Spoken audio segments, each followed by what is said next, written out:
Some of you say that it's not the white man, it's just the system. If you lay down with dogs, you'll get up with fleas.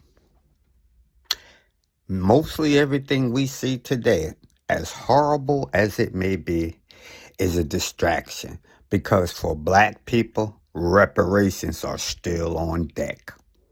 Reparations are a debt owed, and no matter how many distractions White Daddy and his cohorts, including other black captors that want to be white, and then you got white people's actual pets from the other countries that come here and want to be white.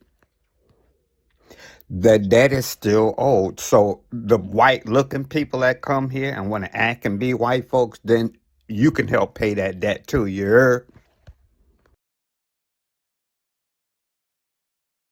I would like to point this out, Mr. Rustin.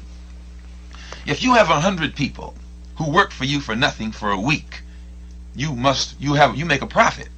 If you have 1 million people who work for you for nothing for a year, you become wealthy.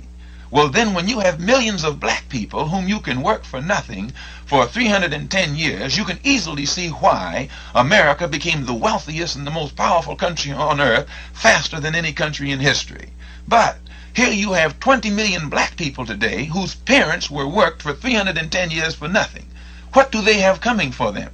Not only did their parents work 310 years for nothing like an animal, but their parents also were the most faithful soldiers that the master had.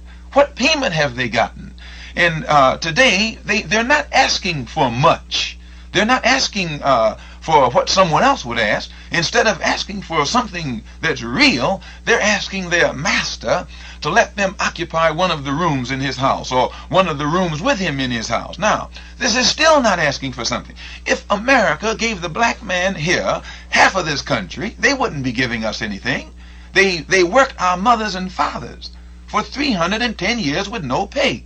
The Senate, the Congress, and the U.S. Supreme Court found it necessary to appropriate funds to repay billions of dollars to the Indians for land that was taken from the Indians 300 or 400 years ago. And if this generation of whites will recognize a debt incurred by the former generations of whites to the former generations of Indians, then this same generation of whites also must recognize debts incurred by the former generations of white to you and my forefathers. And if their own courts